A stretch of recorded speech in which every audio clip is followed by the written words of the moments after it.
Radio V. Radio in TV. Radio in TV.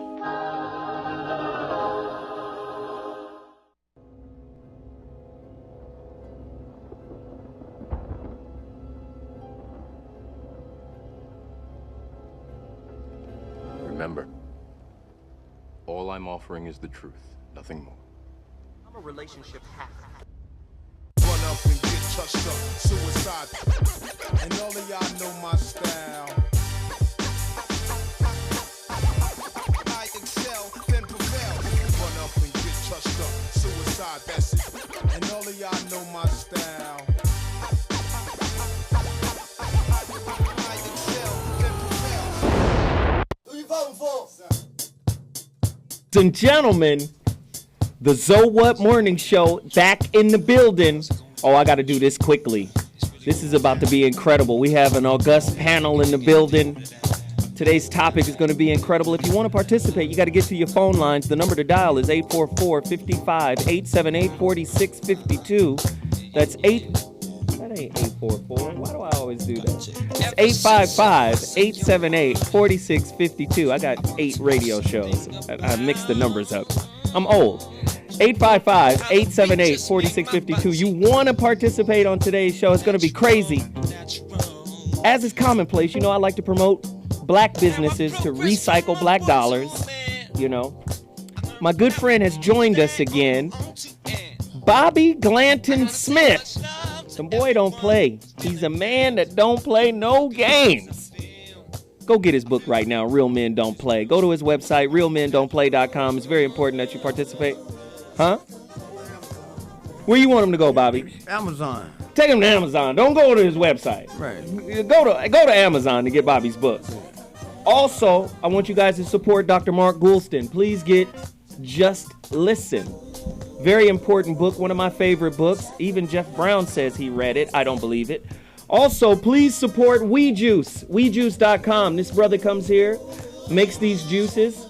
No sugar, no nothing, just straight up juice, right? Go to WeJuice.com. You get a 5% discount if you type in What. Please support that. Kevin, really quickly, Body Boxing Boot Camp, right? Yes, Body That's what you Boxing do, trainer? Boot Camp. Yes, I have an 8-week program making free to all What listeners. It's booty boxing. You can do the fitness program, shape up your booty while you learn boxing, or you can do the boxing by itself. All the way from learning how to make a fist to 11 punch and kick combinations. Boy, what's the website? Jesus. UDE. Get it out, son. UDEMY.com/bootyboxing, and the promo code is bootyboxing0. Oh, there's your Spaces website in with between. Yeah. with a boxing booty. Great. That's right. All right. Arise Hospitality. Go to Arise Hospitality and get the same stuff you get from Staples, Office Max, and all of that other stuff. It's a black-owned company. We like to support black businesses because we don't recycle black dollars. Also, Elephant. Go to Elephant. Clothing line. Out of New York. Tailor-made. You get a 20% discount if you type in Zoe Williams. Zoe what? Hey, man, we just trying to make people spend money with black businesses. I mean, that's how we do. Recycle dollars. Let me just go through it really quickly. You can go to my website, IamZoeWilliams.com. Now, I'm done with promoting. We got to get to this topic. This topic is going to be absolutely incredible. Today's topic, a deeper look into the intimate relationship between history, religion, and racism. Before I ask my questions, let me introduce the panel. Bobby G, introduce your good friend who's in the building with us right now. Just go and set him up proper, Bobby. Well, first of all, you don't have a friend until you need one. I was fortunate enough through the late Dana Davis to meet one of the icons and legendary figures in American history. Better man than he was an athlete, ladies and gentlemen, the great Jerry West. Jerry West, legendary, in the building. Oh, thank you. Thank you. Now, also we got my man, Kevin. We already broke it down, booty boxing. Yeah, your booty start boxing, start tripping, right? Go to his website. We got Dr. G. We've got comedian, actor extraordinaire, Freez Luv, baby. Freezluv. The hip-hop spelling. There it is. Freez Luv in the building. Geoff Brown is a little late, as is commonplace. This is what he does. But he'll be here. Now, this is what we're going to do. We're going to take a quick break. When we come back, we're going to jump right into the topic, questions, and we're going to get at it. History, racism. Oh, my God. This is a heavy, heavy topic, man. And we're really going to try to uncover some very important things that need to be done here. We'll be back at 2.2. When we come back, get to your phone lines, 855-878-4652. Holla.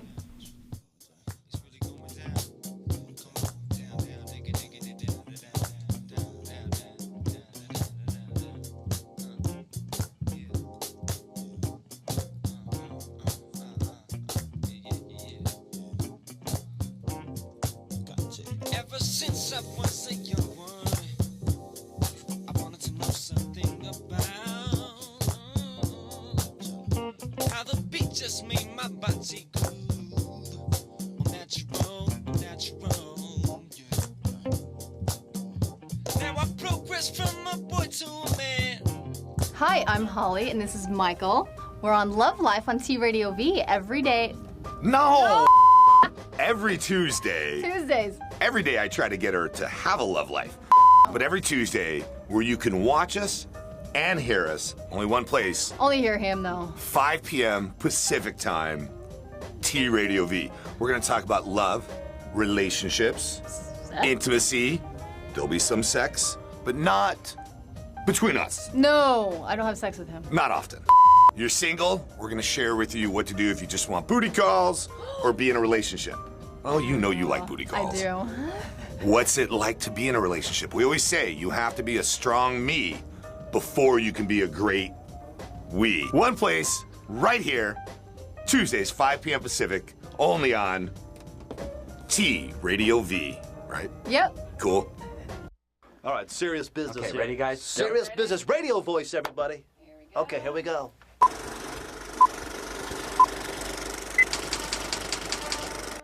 Let's just play. We should put music on and just dance for a minute. Wait. I have to stop and say one thing. I have to say 2 words. Hey. So join us and the rest of the T Radio V. Ready? Are we on? Give me some music. Watch this. Ready? Wait, are we rolling? No. Oh, is this real? Like, I was just totally kidding. Oh, let's start again. Say that. Start again. Keep going.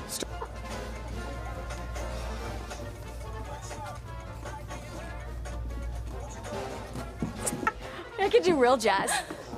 Do jazz hands. That was a shtick. I was doing a shtick. The hair is blonde, it's dye. Just because you don't have any hair and he doesn't have any hair and I have all this fake hair. Start again. Fine. How's the hair and the... I feel like I'm in a puzzle. Any show you can have, I can have better. Any show you can have, I can have better. Are we filming all this? Yep. That's awesome. This is the good stuff. You're short and you know it. I know it was a lot of hodgepodge, but that's good, right? Yeah, hodgepodge is good to cut. Let's do the intro one more time. Menopause. Why is a white guy like me co-hosting a black radio show? I think toxic relationships cause you to take poorer care of yourself. That if you can recognize danger, if you can pause, if you can take some breaths, refocus, and engage, you might be able to dodge a bullet that you're going to send or coming towards you. One of the things that men don't get is that often women need to vent first to clear their mind.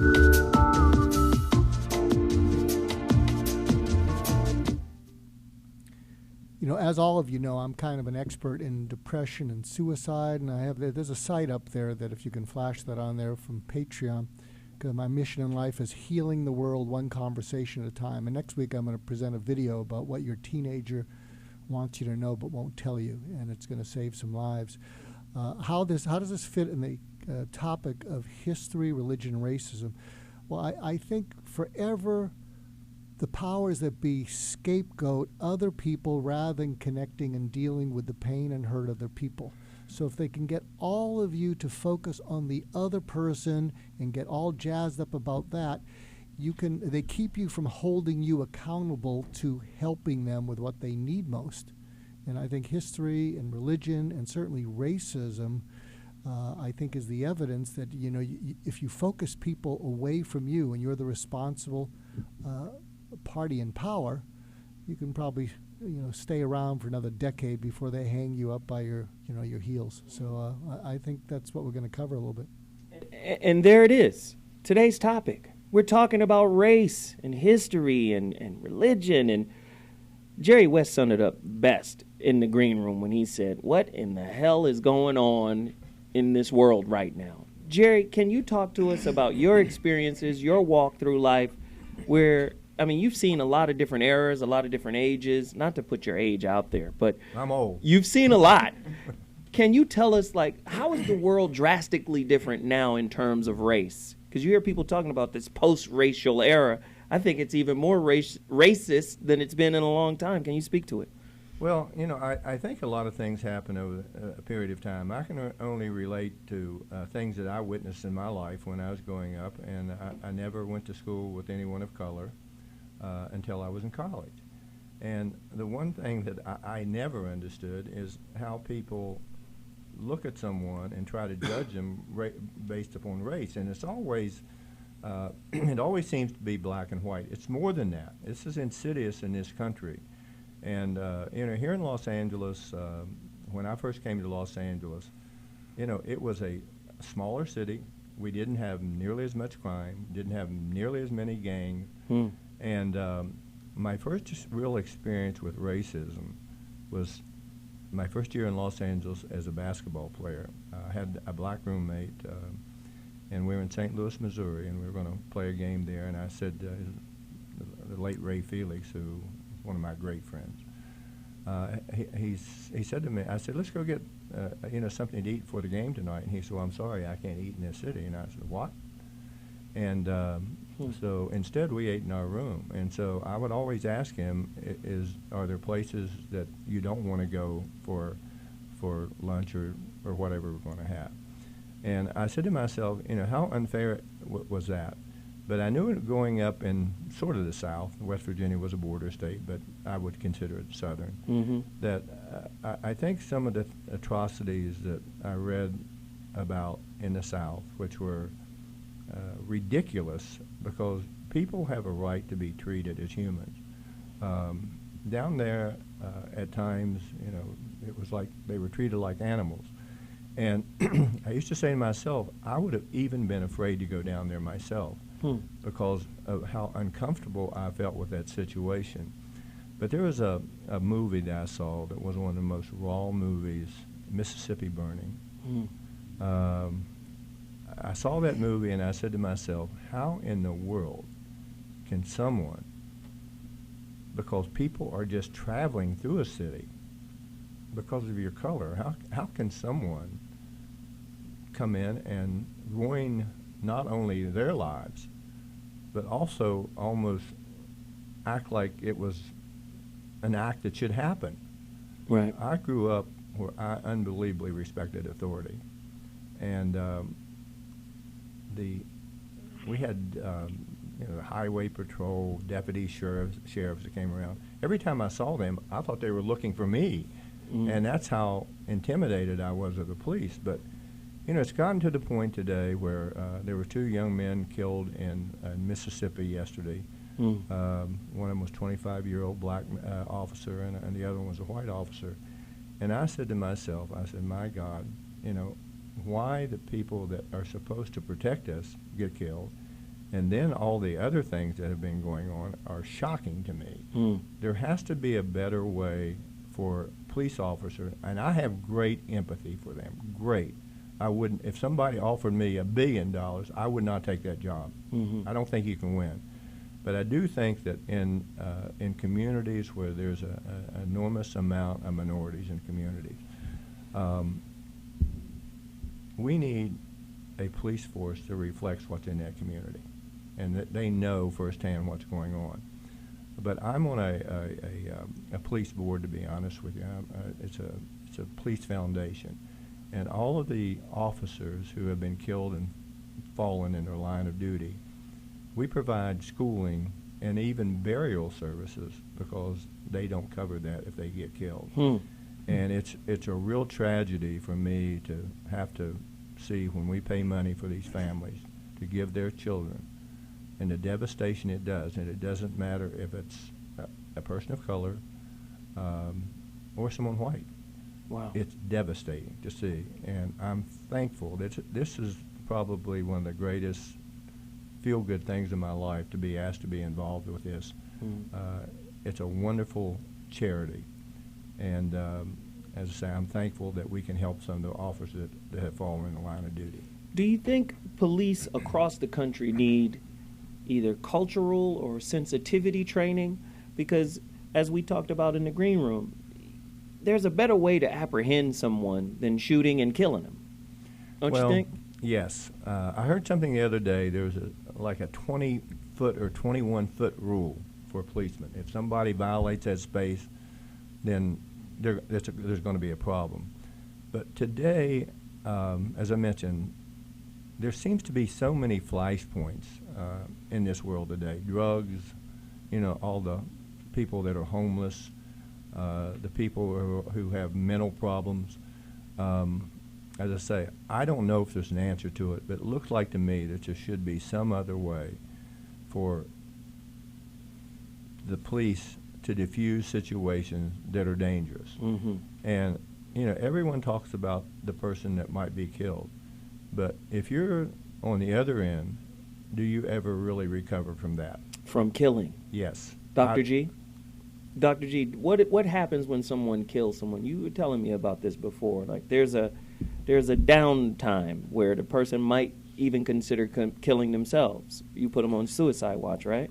Yeah. No, I've trained hostage negotiators, and I do a role play of a cop that kills an unarmed person, and they have to talk me out of doing away with myself. And I think what happens is it just it kind of haunts you. That what you've done, and a lot of what happens is sort of we do a lot of things in the heat of anger, and we don't think, and then and then we act on it almost like animals, and then we can't live with the consequences. That's why they put people on suicide watch who, after they've committed a murder, because after people get stuff off their chest by giving into the adrenaline rush, they can't live with what they've done because they just see it, and it just keeps coming back to them. Bobby? I remember growing up in the South, and Miss Addie Lyons, who's like a surrogate mother to me, told me about vengeance, and because there was a lot of killings all my life. In the city you deal with that, and it becomes too commonplace. And she said, here's one thing about becoming a killer. You might as well dig two graves, one for them and one for you, because you have to live with that in ways that the public don't see. And having worked with Jim Brown's American program all these many years, I've been around brothers who've taken lives, and I haven't met a cat yet that didn't have that dark look that has taken a life. And they never discussed that openly, but you wear that jacket the rest of your life, and it impacts your behavior and the quality of your life. But don't you think when we talk about police brutality, when we talk about police killing blacks, the quick question it's racially motivated, right? That's the quick response. But also underneath that is, don't you think there's some kind of desensitization going on with the police? Like this is why the question is, do Black lives matter? No, they don't. And I'm going to tell you why. We haven't made them matter. We haven't elevated the value of Black life, and police are human beings too. So when they go home and they watch the news, or they just travel around in communities and they see the interaction between us, and that desensitizes them. One of the big problems that they have here in Los Angeles, and it's probably the same nationwide, particularly in the sheriff's department, the first thing you do as a trainee once you graduate is they send you to the jail. And that's the worst thing they could possibly do, because you see the worst of human behavior in jail. And by the time they hit the streets, sometimes it's 7 or 8 years before they actually get out into the streets. So there's some preconceived notions about who they coming in contact with.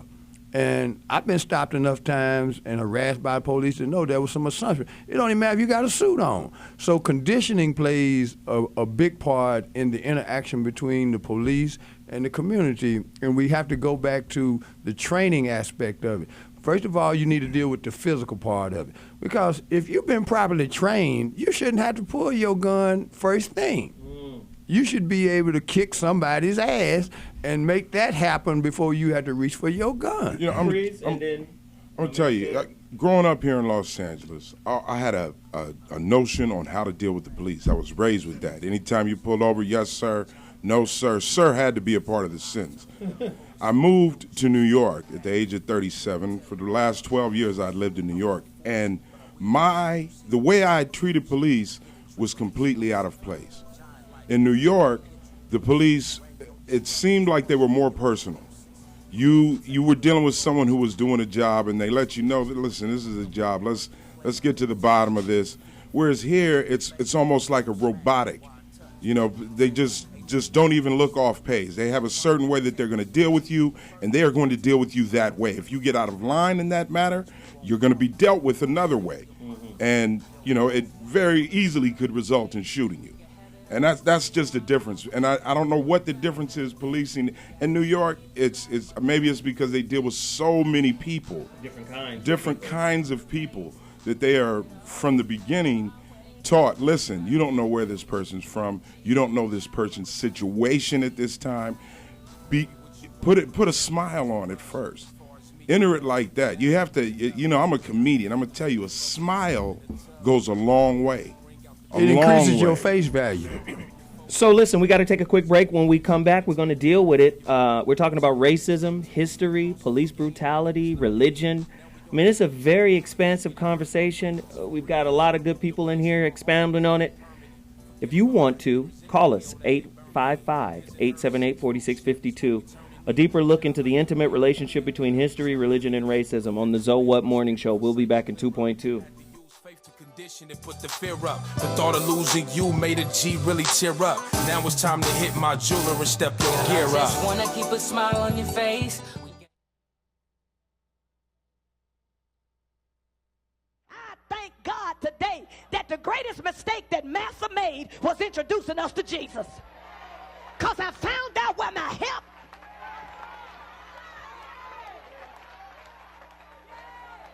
He introduced us to Jesus to keep us in bondage, to keep us in subjection. But we found out something about the Jesus that they used to oppress us, and the Jesus that they used was designed to keep us submissive and keep us satisfied with a less than profitable destiny. We found out that the God who is in Jesus Christ was literally hugging the world back to himself. And we carved out a new vision, new possibilities, so that even though we were not supposed to be where we are today, the Lord has made a way out of no way. And you ought to put your hands together and thank God for every maid. You need to thank him for every butler. You need to thank him for every garbage man. You need to thank him for every person that emptied garbage. You need to thank him for everybody that said yes ma'am and yes sir, and scratch when they wasn't itching and laugh when it wasn't funny, because they did it. You can stand up here with your bougie black self and act like you important. Far, far worse. I have often been awakened by the dawn of day by the most heart-rending shrieks of an own aunt of mine, whom he used to tie up to a joist and beat her upon her naked back until she was literally covered with blood. No words, no tears, no prayers from his gory victim seemed to move his iron heart from its bloody purpose. The louder she screamed, the harder he whipped, and where the blood ran fastest, there was hush, and not until overcome by fatigue would he cease to swing the blood-clotted cowskin. I remember the first time I ever witnessed this horrible exhibition. I was quite a child, but I well remember it. It was the first of a long series of such outrages, of which I was doomed to be witness and participant. It struck me with awful force. It was the blood-stained fate, the entrance to the hell of slavery through which I was about to pass. It was the most terrible spectacle. I wish I could commit to paper the feelings with which I beheld it. But to add insult to injury, after receiving their beatings, the slaves would often be treated to readings from Scripture. This just further demonstrates that these horrendous acts were perpetrated by devout believers in the Christian God, who adamantly adhered to Scripture and justified the practice of keeping slaves through Scripture. Start believing that people should be mistreated, dominated and mistreated based on what color the people are. And That became their strong belief, and the belief became strong because they put that practice into action in all 9 areas of activity: economics, education, entertainment, labor, law, politics, religion, sex, and war. Meaning they took in consideration other people's religions and say, I don't care what your religion is. When the white supremacists show up, you are going to tailor your religion to satisfy our operations. We operate like organized crime, which we are organized criminals. But we muscle people. We make offers that you bet not refuse. I don't care what your other religion is. If your religion is incompatible with the religion of white supremacy, you're going to have to change that part of your religion that is incompatible, because it's not good for our... Hey, hello, this is David Faustino, and you are watching T Radio V. Do you see what I'm saying? It's television crossed with radio. It's all together. It's weird. Radio's in the middle of it. It's amazing. You're watching it. Go. Love and marriage, love and marriage. Hey, my fellow thoughters out there. I'm Charles Shaughnessy. Check out my new show, Here's a Thought, with Charles Shaughnessy, August the 7th, 3 p.m. PST, right here on T Radio V. Now, you know I have a lot to say, but I want to hear what you have to say. So tune in, grab your phones, call me, tweet me, email me in the studio, and let's get this conversation going. Here's a Thought, starting August the 7th, 3 p.m. PST, right here on T Radio V. That's radio in TV.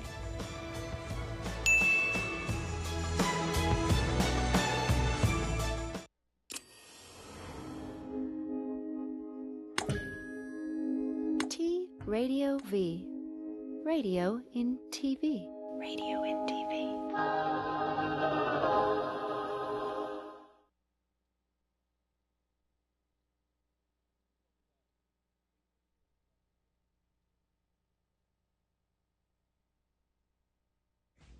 With Napoleon's incursion into northern Africa in the early 19th century, Egypt had finally come back to the white world's attention.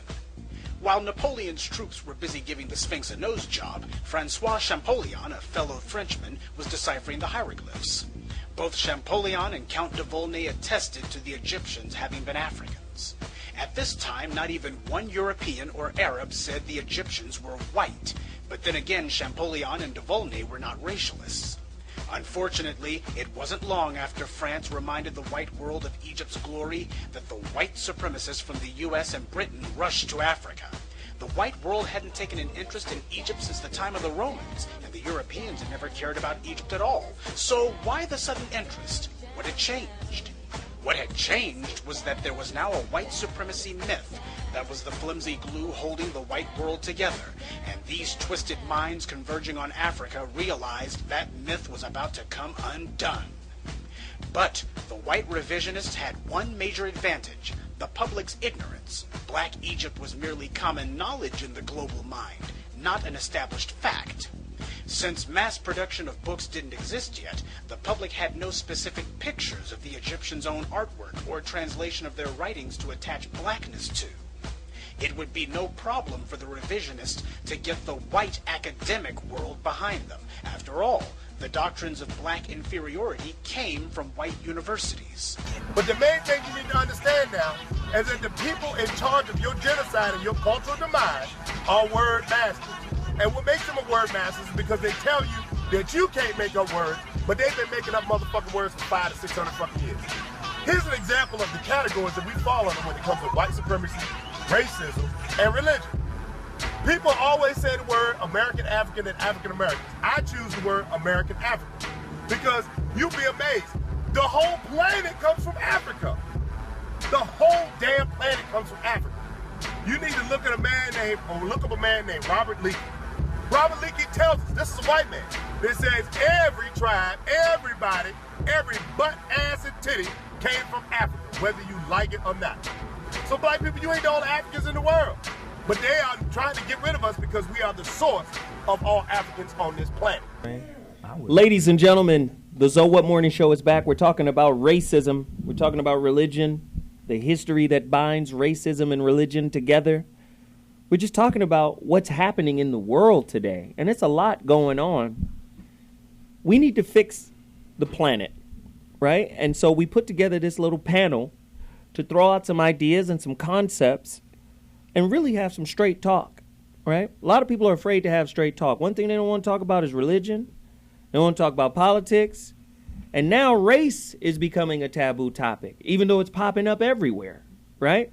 We're going to have to deal with it. We're going to have to recontextualize how we interface with each other. We have to, if we're going to survive. Now, I'm a conspiracy theorist to a certain degree. And I believe that the media plays a role in hyping up the war, you know. I believe that they're trying to get a race war off the ground. I believe that. Bobby? Well, first thing as a remedy is take they out of the equation. I've been blessed to, over the last, well, it's approaching 3 years now, just talk to this man right here about life. And we have some in-depth conversations, and it's raw because he is sometimes amazed, and I am too, that we're the only people having that kind of discussion where we honestly talk about the distinctions and the similarities between people. I don't look at Jerry as black or white, and that's a saying that people say all the time, but it's bullshit. But he done proved to me that he blacker than most black folks I know. And I mean that honestly, man, because he looks at the world and he calls it like he see it. And sometimes I agree with him. Absolutely. And sometimes I don't. And I told Jerry about a month ago, I said, Jerry, the reason I want you to participate in an Even with Real Men is because the world needs to see, America needs to see that there are people who treat other people like people first. And they don't get that narrative because the media doesn't cover it, and we don't compel the media to cover life from that vantage point. You know, you're in all honesty, I think there's a lot more of these conversations that you and Jerry have. There's a lot more, but they aren't highlighted because the media isn't highlighting. Why are they not highlighting? Because there's no money there. You understand? The media's job is to make money. I'm sorry. That's what they do. And you think that you say, well, how could they make money over a black and white confrontation? The same way they make money over any confrontation. You know, it's the rebuilding when they come in after everything is torn up.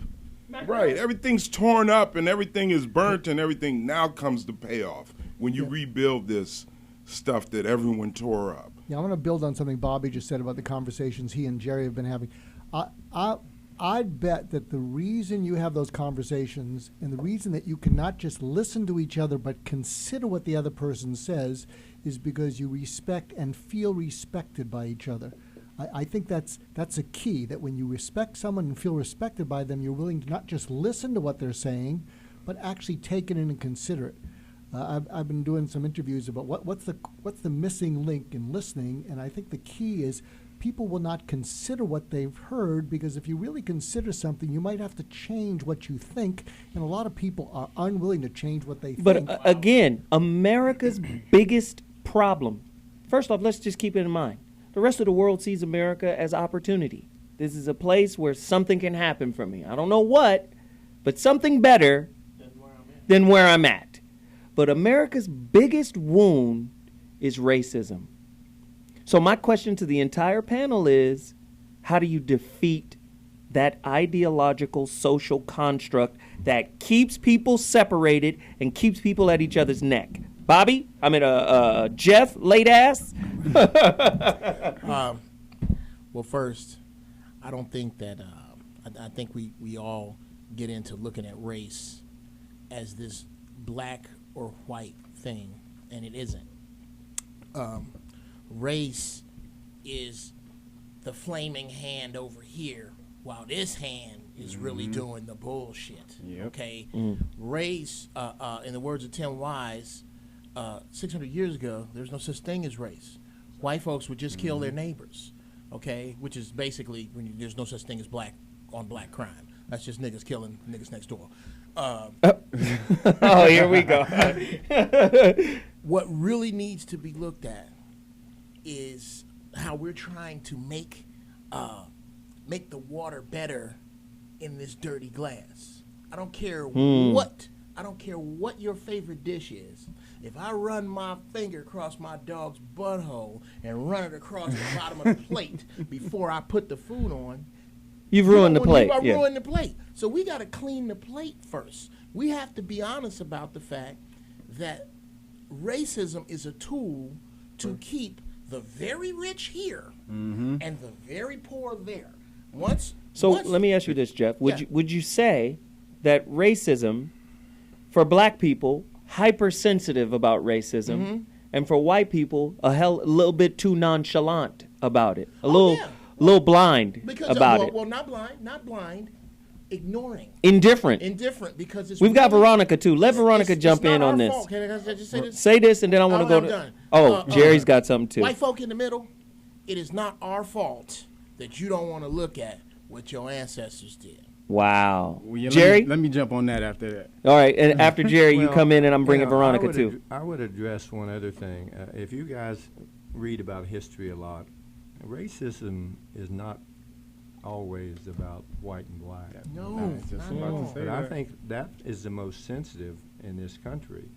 And I think we have to be very careful. And if you go back and listen or read about what happened to in Second World War to the people that were second generation Japanese living in this country. Yes.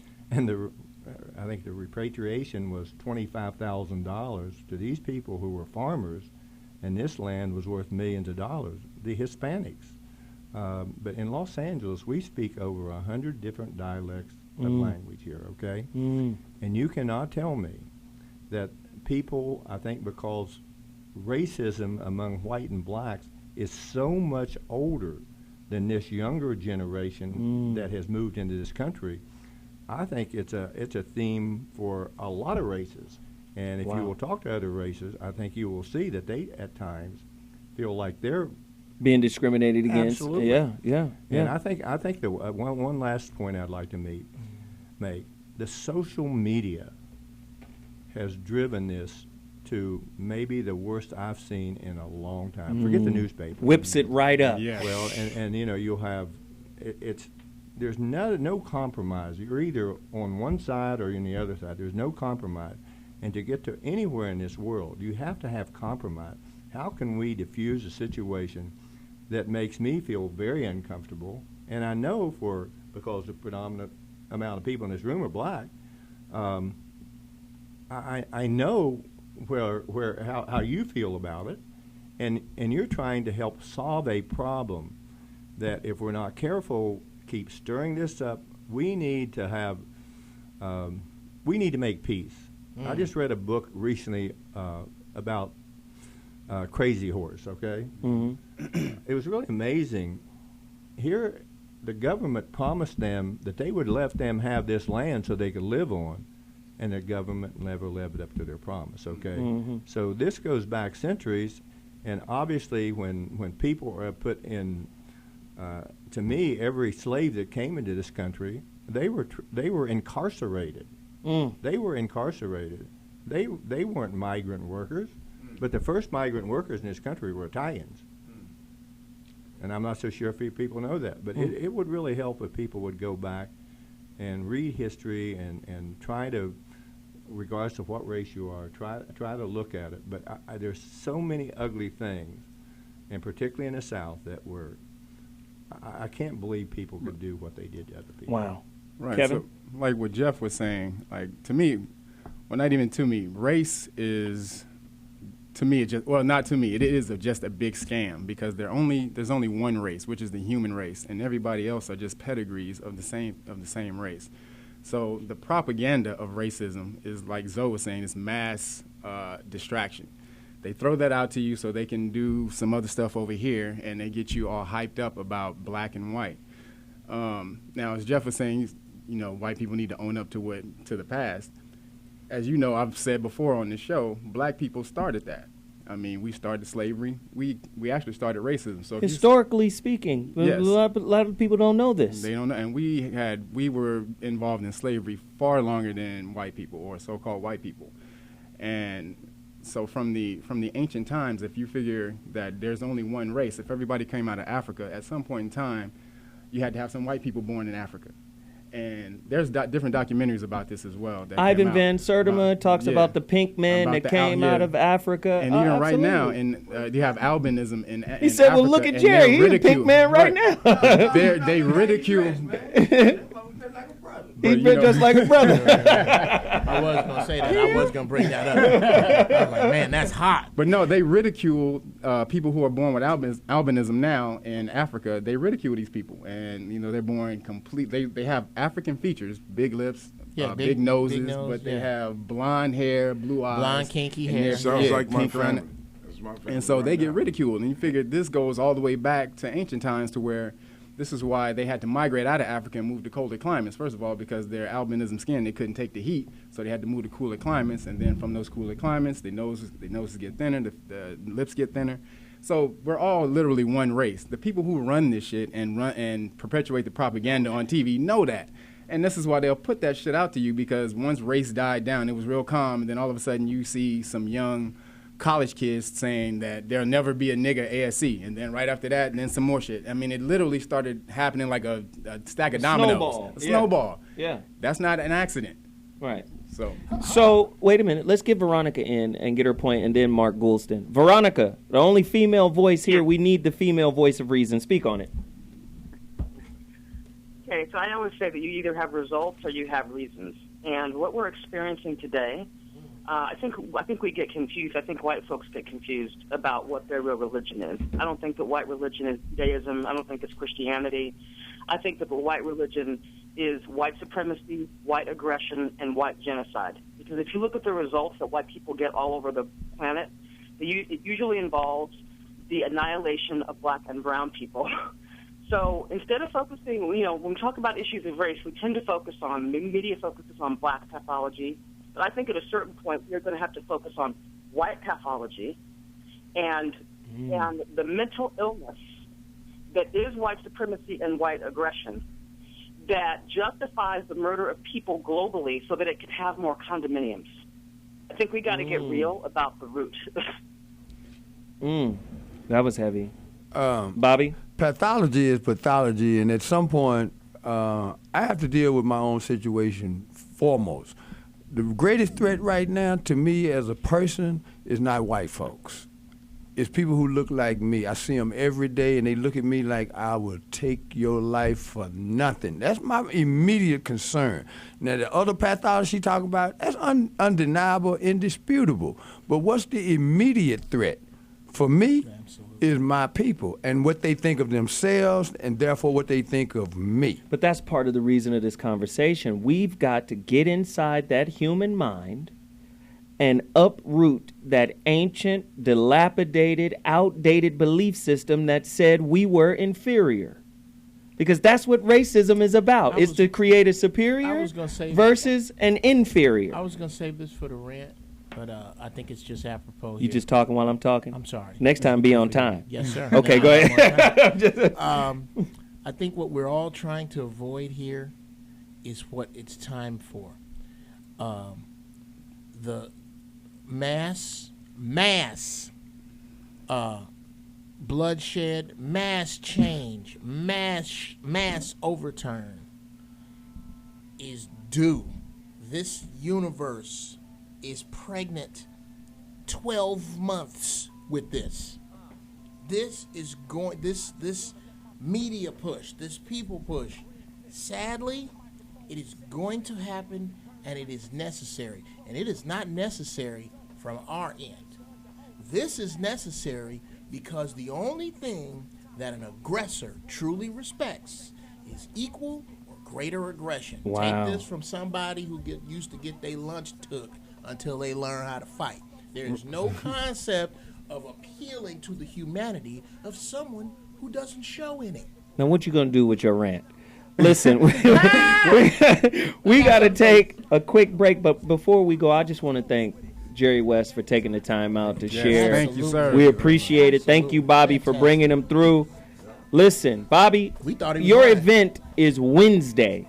Tell the listeners right now how they can connect with you on Wednesday at LA Live, right? Yeah.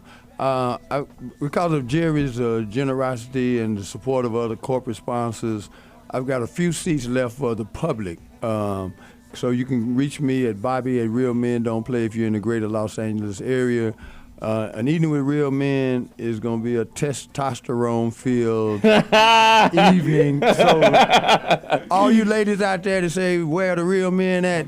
They're going to be at the Clive Davis Theater, Grammy Museum, L.A. Live, 6 o'clock Wednesday evening. And once again, Bobby, you brought Jerry to the Beverly Hills game to see my son play. And I learned so much about basketball just watching him critique those kids play, man. I just appreciate you coming and supporting my son and all of his endeavors. Thank you, man. Well, thank you, and good luck to your son. Thank you. To the program. He's got a week, and he'll be down at Auburn with Bruce Pearl. So that's what's happening. Senior graduation, about a week, down to Auburn. So thanks Are you again. Gonna move down there? That's where he's going. I'm not going down there. Auburn, Alabama. I've been there a lot. We appreciate it, though. Listen, we're taking a quick break. When we come back, the rest of the topic, man, it's going to get even crazier. We'll be back at 2.2. I don't get involved if I can't evolve. We lost, man. They didn't leave us with white Jesus. Fuck them. I believe in God. I don't believe him. And some be saying that I'm gonna go to hell. Hey, what's up? I am Scott. And I am Ken. We are not the Chemical Brothers, but we are the Crystal Method. And you are watching T Radio V. Yo, what's up, y'all? This your boy Crazy Bone. Man, I'm the bum Keith G, man. And whenever you sitting at home and can't shake the monkey off your back, yeah, then just know every Wednesday from 7 to 9 p.m. right. You can tune in to the Quick Fix and get your fix on, man. Right here on TRadioV.com, baby. Radio and TV. Now, how they gonna see us on the radio then? Radio, I don't know. Or is it TV and radio? But it's one of them. I gotta figure this radio and TV thing out though, bro. I don't understand. I'm gonna tell my mom how she gonna see us. Get it together. I'm Zoe Williams. And I'm Dr. Mark Goulston. I'm Geoff Brown. And we make up the Zoe What Morning Show. You can find us here on TRadioV.com every Monday at 11 a.m. Pacific Standard Time. I make you think. He makes you laugh, and if I get a chance, I'll help you change. Or make you cry with his attempts at humor. Radio in TV. Can you relate? We'll make it happen. Look at you. What you doing? Were you mumbling to yourself? Hey, back there mumbling. To them.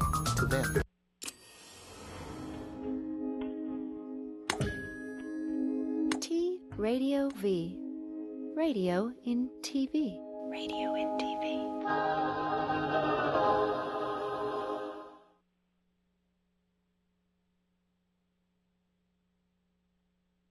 Planet Earth, where the spirit children would be sent to take on mortal bodies and learn good from evil. Lucifer stood and made his bid for becoming savior of this new world. Wanting the glory for himself, he planned to force everyone to become gods. Opposing the idea, the Mormon Jesus suggested giving man his freedom of choice, as on other planets. The vote that followed approved the proposal of the Mormon Jesus, who would become savior of the planet Earth. Enraged, Lucifer cunningly convinced 1/3 of the spirits destined for Earth to fight with him in revolt. Thus, Lucifer became the devil and his followers the demons. Sent to this world, they would forever be denied bodies of flesh and bone. Those who remained neutral in the battle were cursed to be born with black skin. This is the Mormon explanation for the Negro race. The spirits that fought most valiantly against Lucifer would be born into Mormon families on planet Earth. These would be the lighter-skinned people, or white and delightsome, as the Book of Mormon describes them.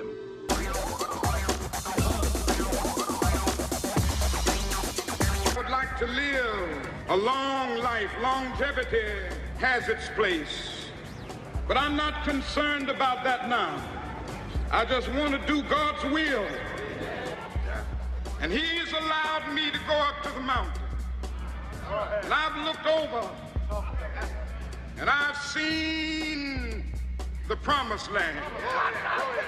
I may not get there with you, but I want you to know tonight that we as a people will get to the promised land.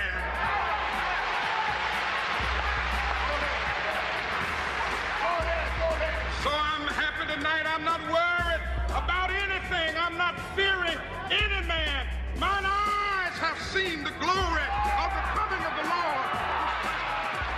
it will become. Cosby committed the unpardonable sin. He looked at black people and said, you need to help yourselves. You need to stop this kind of behavior, stop this kind of behavior. You need to pay more attention to your children. You need to make sure they're raised better, that they're prepared, that you raise them in a way so they're ready to benefit from education when they go to school.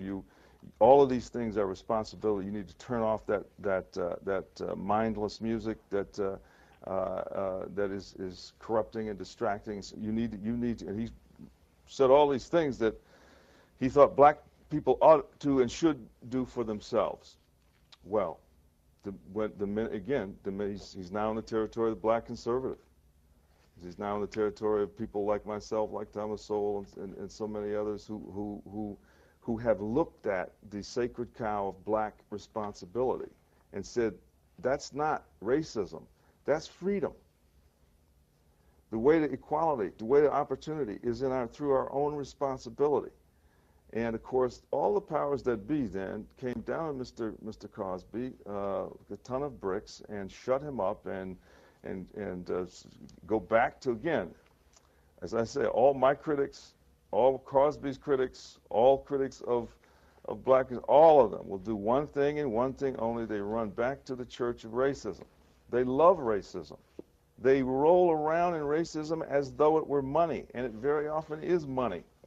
They love it. If white people stopped being racist, they wouldn't know what to do. They wouldn't know who they are. Yep. Wow. That's real. Jeez. So we were taken off guard a little bit with the arrival of Jerry West. We didn't know that he was going to be here today, but we definitely wanted to get him on camera to get some of his ideas and concepts about racism. Well, it's Jerry West. Today's topic, again, is a deeper look into the intimate relationship between history, religion, and racism. And as you saw in one of the previous videos, we showed the Book of Mormon's history in cartoon form, right? And, their concept of how the black race was created. And racism is very subtle because it's ideological. So you see the angels who didn't follow Jesus, or the good angels who remained neutral, those angels turned black. And if you watch that video again, not only did they turn black, after they turned black, because they remained neutral, they didn't choose a side, Lucifer or Jesus, they turned black, and then they start frowning because they black. Then the ones who chose Jesus were white and delightful, and then they start smiling.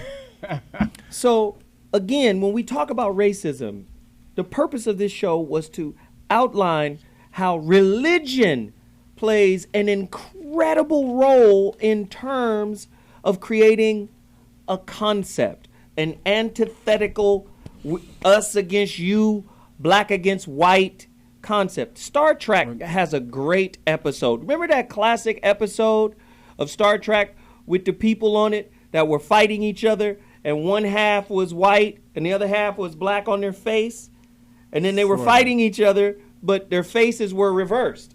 He was like, oh, I'm better than him because the white side is on my left. His white side is on his right. These are degenerates, right? And they had these arguments going back and forth. It's a game. It's a construct. What racism is the conduit to is classism. That's it. This is the real shit. This is how you get the middle class whites who are also in the same boat as black people But don't get it. to choose sides because you white. You needed racism to get them on your side, but they're not in your class. No. Speak on it, Doc. How much of racism you think is otherism? And otherism is if they're other, then they're different. If they're different, then they're not predictable. If they're not predictable, then I got to make sure that I'm going to control them or they're going to control me. And it would seem that again, that's a way of perpetuating the not being accountable to your own people. Let's direct them. Let's scapegoat them towards the others. I mean, I was thinking of the relationship Geoff and I have developed because we developed this relationship where. What relationship? Okay, I'm sorry. No.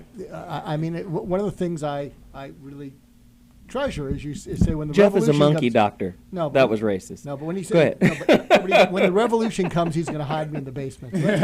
Wow. No, Go ahead, Doc. But I think we were, I knew Yuzo before I knew him, and I think what happened is as you get to know someone, then I'm not so much the other than unpredictable. I got to make sure that I get them before they get me, and I think religion, all that stuff, and racism is a way of perpetuating the otherism to deflect people's attention towards the other instead of, you and they working something out. Veronica Conway, and then Jeff, and then Kevin. Jesus. Yes. Veronica? Yes, we have to really go back to Francis Cresswell's thing, the ISIS papers, if you really want to understand the source of this stuff. Understand that, and believe me, I back this up and I validate this because sometimes I will look at white nationalist sites like Stormfront and, these movements that they're having about back to Europe and all this stuff. Francis Cresswell said that the racism is basically predicated on the fear of, on European fear of genetic annihilation. In other words, the reason that racism fundamentally exists and is perpetuated and is monetized the way that it is because it's basically about the fear of keeping the black man from fucking. Because if black people and white people get together, in a few years, a few generations, whiteness will fundamentally cease to exist.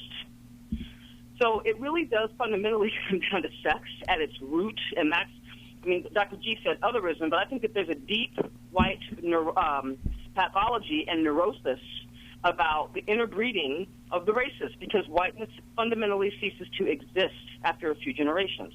I think we can't be in this discussion until we get to the root. Jeff? Oh, well, you're not going to find no argument for me on that one. Rest in peace to my man James Hanna. He said it a little cruder than that. What did he say, Jeff? He said that this is about big black dick. That's what all this is about. Is that if brothers were hung less, we wouldn't be having this problem. I tend to believe that, of course, it's about fear, but I think we're really dealing with racism a lot deeper than it needs to be dealt with. Yes. I think what really needs to be dealt with is the people that keep racism in play. When you say the media is perpetuating this, Zoe, I got 135%. I agree with you because what we don't understand is that there is a cauldron of shit going on. Here we go. There's a cauldron. There's the babies being raped. There's all kind of crazy mess. What happens is the media reaches into this cauldron of shit and picks out which turds it wants to present you. So when you see this ramping up for this race war, it is because these are the chosen stories by the people who are trying to puppet this whole thing. Yes. And what they really don't want to have happen is have white folks figure out, well, I'll say that for the rant. Well, I just think if you want to end all of this stuff, you just have to start caring about people. People are not caring about each other. Until we start truly caring about each other, we are going to have problem after problem after problem. True. We have to care. You have to care about the next person, period. Right. But you have to remove all the bullshit, the propaganda that's put in the way that keeps you from caring. Like Zoe said, it's more about classism. It's always been that way since beginning civilizations. You want to go back to one that's known more, even in Rome, you had the nobles, you had the plebiscites who were the middle class, and then you had the slaves. Mm-hmm. And the plebiscites and the slaves were pretty much on the same keel. So, that's pretty much how you have it today. The reason you have racism or the way it's perpetuated or put out there the way it is today, because when slavery was going on, when they understood that during slavery that they couldn't keep all these black people enslaved physically. There would have to be another way to do it, and so they felt that religion or taking control of the mind through religion was the way to do it.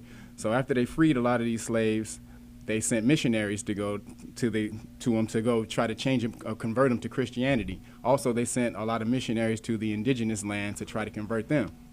And so that's where you get all this the religion comes from. And also, religion, the root word of religion means to bind fast. Or Tie quickly. me up. So it's literally about locking you up. It's about prison. And so, if the word religion, reunify, if you look at it as a unification, if spiritually, I'm serious. If you look at it spiritually, all the religions are one. The only thing that changes from religion to religion is the stuff that is the when it comes to humanity, when it deals with man, the spirituality. Right. All the religions deal with the same. Okay, word. so if we focus on the spirituality, you understand? I mean, because if you look at race, the color of your skin, the whole genetic makeup of it is only 1% contributes to the color of your skin. 1% of your DNA makes what color you're going to be. Right. But so if you look at that, take away that 1%, 99% of us are all 99% alike. That's true. Spiritually, we got to focus on caring about each other's soul, man. I don't want you to hurt my children. But I don't want to hurt your children. I don't want your children to be hurt. Here's my problem. You know what I'm with saying? that, We have to look at that more often. You talking to okay. You're talking to a soulless planet. You're talking to, okay, to be honest. You don't have to, and I'm gonna make this personal. You don't have to get me. You don't have to convince me to respect Mr. and Mrs. Farmer. True. You don't have to get me to respect you as a man, because I already do. If I don't, depending upon my level of disrespect, conversation is not going to get it. So the concept of we need to be to this place of love, absolutely. But that place of love is 98 yards down the field. Let me just say this, crew. This is what we need to understand. Where there is a pursuit and a maintenance around power, there is no love. No. When you got motherfuckers who are in pursuit of the power, and then once they get the power, maintaining it, are spending most of their resources maintaining it, listen, this is when religion becomes a lie. This is when religion becomes history. History's already a lie. And this is when history becomes propaganda. So when I see, when you see affluent blacks, they don't want to deal with none of that. They don't want to deal with none of that. They just want to deal with what is the best way to cope in a broken system. What is the best way to live a good life in hell? You have to say in hell, because there has to be a dead part of your soul that will cause you to say, that's none of my business. What's happening where I came from? Like, down over there, that's none of my business. Right. There gotta be a dead portion of your soul that caused you to look the other way. I worked my ass off to make this none of my business. You know, I bust my ass to get to where I am today. None of my business, absolutely. How much of a problem you think there is? In Veronica way, it seems like people have shifted into being more interested in having and getting than interested in each other. It all comes down to being interested in what can I get, what can I have. It's interesting, my book, Listening, I get requests to teach listening all around the world, but they say, but Americans want to be listened to.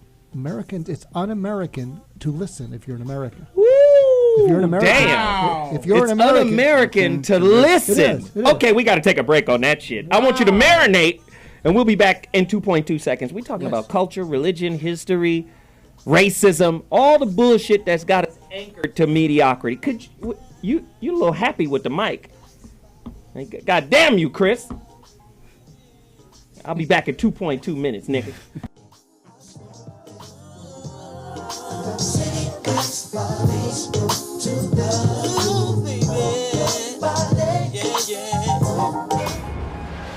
Hi, I'm Sheriff John Bonnell. You're watching T Radio. Radio and TV, What? That was perfect. Why are you asking me to do this after 12 drinks? This is Quick Fix Radio. Quick Fix Radio. Yeah. Check it out, y'all. We back in the building. What's going on? Yes, sir. What it do? We got some super special guests up in the place, In the building, we got all 5 live in the building. Bone Thugs in the building. Everybody. We up in here Tonight, y'all. What's going on? Hey man, I had to come see what this TV radio what this all about. You know what I'm saying? Hey. We got Game on the line. Game, what's going down, baby? What up? What up, man? What's going on? Oh man, we got EPO Double baby. Who's this on the phone with us? Yo, what up, man? It's Akon. Akon in the building. Who is this on the line? Be real. We got Be Real. Be Real. Who is we got on the line? This is Ty Dollar Sign right here. What up, Ty Dollar Sign in the building. Thanks to all the fans for stopping by. The Quick Fix with Crazy Bone, right here on T Radio V.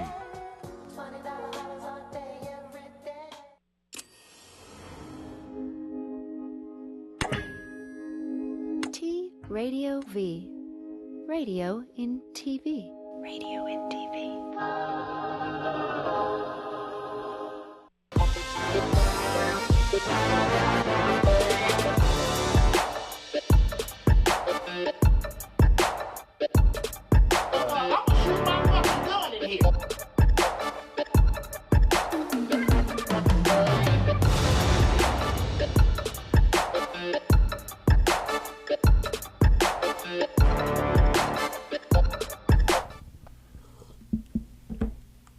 Okay. Here's what nobody wants to really touch. It's the huge elephant in the room. I touched on it earlier. This will end badly. In the words of the dude from Malcolm in the Middle in the wheelchair, this will end badly. There's not going to be any butterflies and Easter grass conclusion to this. There are way too many disillusioned goobers. There are way too many walking around asleep black people as a byproduct of welfare and Jim Crow and daddy's leaving and destruction of the family, which equals what you hear in music. This is all one big nasty ball that is not going to be undone without mass violence and bloodshed. Mass. Huge. Put that with the collapse of the dollar. This is a big cauldron that the powers that be are standing over cooking. And we are in the pot trying to figure out how to get out. Now, I want you to think about a pot of, have you ever looked at a pot of beans? Yes, Jeff. Think about a pot of black beans. Maybe let's just say there's 3,000 black beans in there. Bean number 1,468 and bean number 1,331 have absolutely no chance of getting out of the pot and turning off the gas. Okay? They're not. Every week, it's one of these fucking analogies. Does it make sense that way? Okay. Reverend Bob sells shoes. Bob sells shoes, dog. That's like me answering a question with a question. Go ahead. What has to happen first, and sadly, I'm going to address my people quickly. Really quickly. The definition of a sucker is a person, place, or thing that respects another person, place, or thing more than that person, place, or thing respects itself.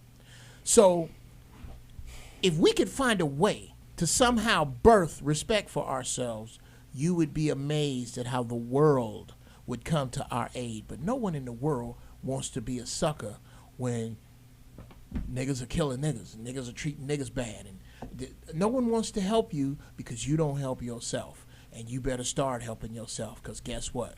The white goobers that I spoke of before, they ready. They ready. Go to a gun show.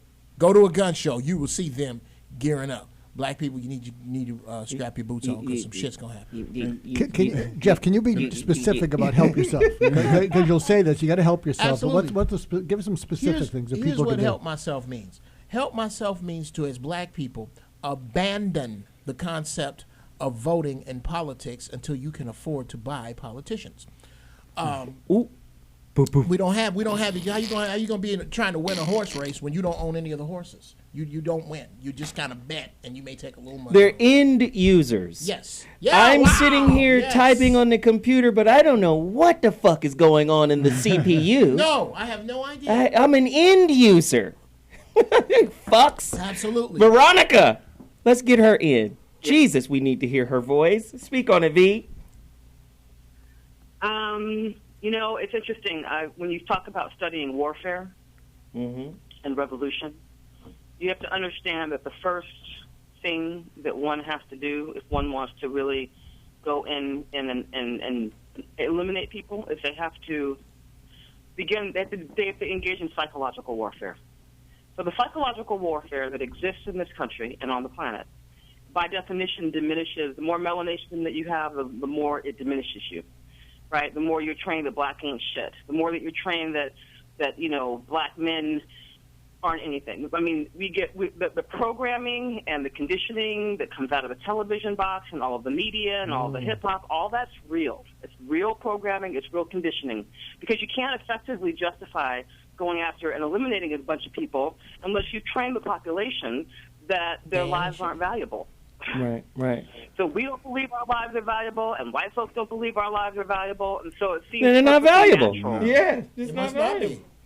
Well, I wanted to say something about what Veronica said earlier about how white people are they're scared that they're going to be wiped out on the planet, and definitely to an extent she's right. A lot of white people's fear come today from something that was created in the early 1900s. It's called social Darwinism and eugenics.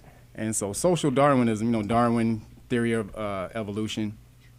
But there was a philosophy that he had also called social Darwinism, that the strong people in the civilization should survive. So back in the day, you understand the black people were the weak people, white people were the strong people. And so this was a doctrine that pervaded. Back in the day? Well, Which day? Hold on, Pimp. Hold on now. What I mean is back when he created this philosophy. They'll be all on your head on YouTube talking crazy. When he created this philosophy. I don't care.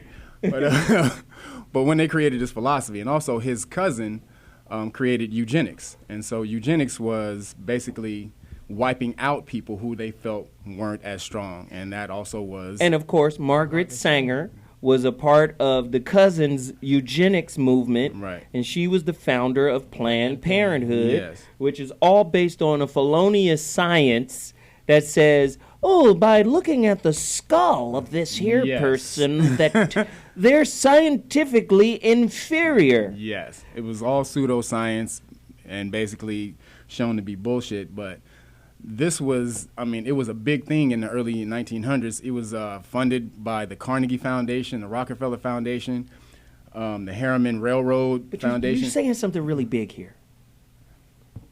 Look how powerful a lie is. Just when you look at brothers and sisters today, how we walk around, how we dress, the way we present ourselves as successful. I'm not talking about thugs. Right. I'm talking about so-called high-end blacks. Right. Yeah, the Bartholomews. The Morehouse the Morehouse along line of like philanthropists. Speak on it. The problem with the average street Negro is he doesn't know how to pull himself up by his bootstraps. His bootstraps are very loose. They're gangly. Right? So, yes. So again, it's almost like when I see brothers and sisters who are considered to be successful, they look out of their minds. They look insane. Yeah. They have concepts and ideas like, well, it's better to have married and divorced than to have not done it at all. What? Just to go through the process? Yeah. The fuck? That sounds like something the woman said. But no, but I'm just saying, like, every so-called societal benchmark is to be pursued, is to be achieved, is to be acquired. And if you don't have that, you ain't shit. Something wrong with you. Yep, you not shit. Do you understand? It is a type of insanity to want to integrate into a system that is not designed for your overall happiness. And I'm talking about your spiritual development either. That's where it's going to come from. That's where happiness comes from. Right. So if the system is not congruent with your spirit, but you're constantly trying to achieve the benchmarks that have been labeled as successful, that's right. You can get all that shit and still be empty than a motherfucker. Can I give this website? Yes. So Veronica, she was talking about how they're scared that they won't be on the planet. So I mentioned this a couple of weeks ago on the show. There's this thing called the International Federation of Pigment Cell Societies, who come together every 3 years, and they talk about the melanocyte cell, what it can do, the different properties. Cost $600, right? Cost $600 to go. Anybody can go. They'll actually. Are these black people doing this? No, exactly. There's actually out of all the nations involved in the International Federation of Pigment Cell Societies, there are no African nations involved in this. And why are they studying? Because first of all, they're understanding the properties of melanin and what it can do. It's a superconductor. When you why they even give a damn? Why do they even give a damn? Well, what the fuck they looking into melanin for? Because they have none. Well, they don't have no abundance of it as we do. They do have melanin. They have. Why is melanin important? Why is melanin? Yeah, I just keep asking the question.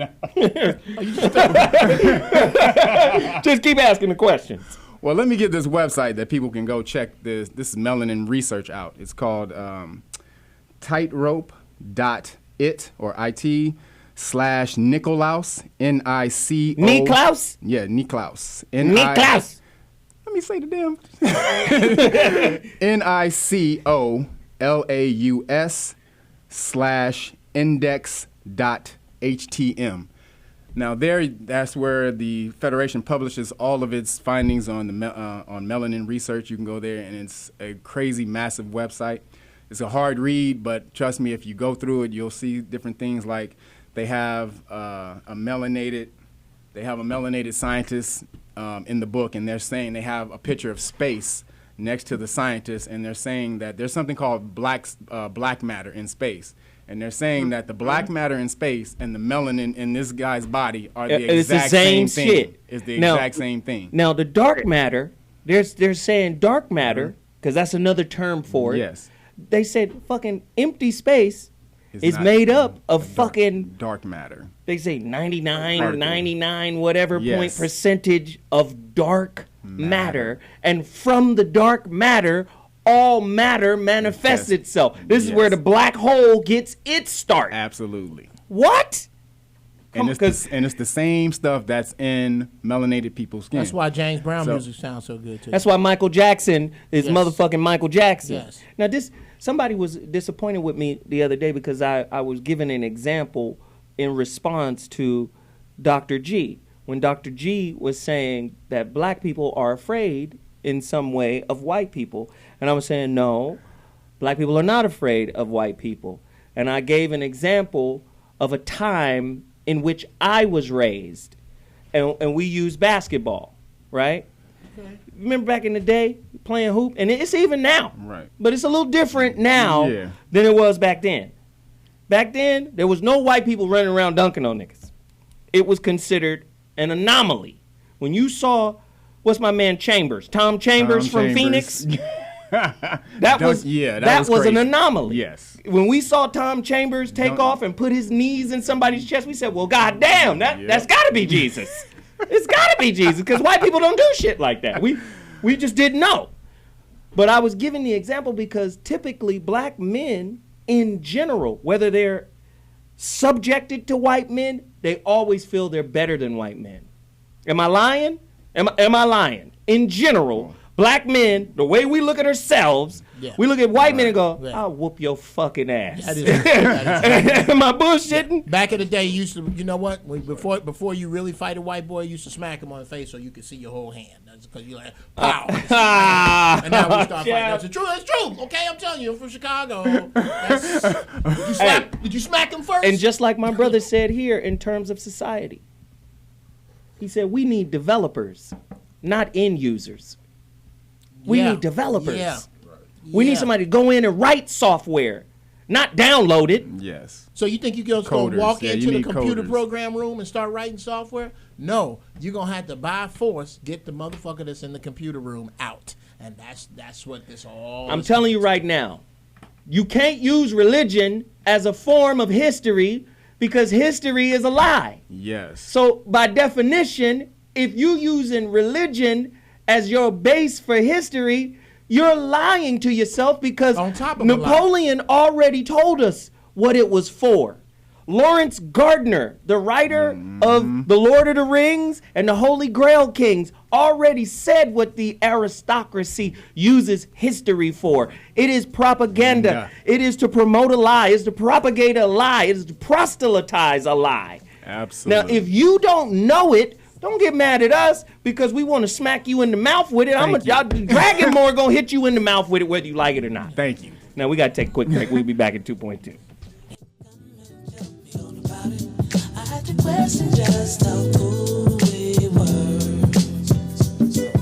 Hey, I'm Dean Cain, and you are watching T Radio V. I'm watching it too. Right now. Seriously. What's up, y'all? It's Edie Don. And I'm Diva Pink. And we are the hosts of the Real Talk Show that airs every Tuesday. You so serious? Real life, real topics, real subjects. Shop Talk, Diva Pink. Real Yes. people. Taking over. Your What y'all homie Don think? Juan providing the vibes. Oh, yeah, he does every week. Oh, man, we What's need up, y'all Don to tune in every Tuesday, 6 p.m. to 7. T Radio V. Radio and TV. It is radio. Radio and TV. You're crazy. Let's do another one.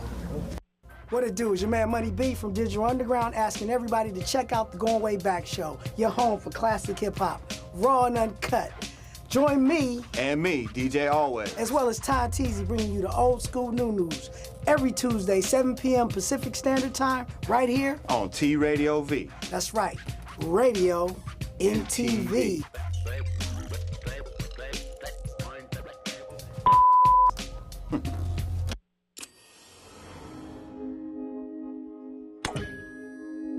T Radio V. Radio in TV. Radio in TV.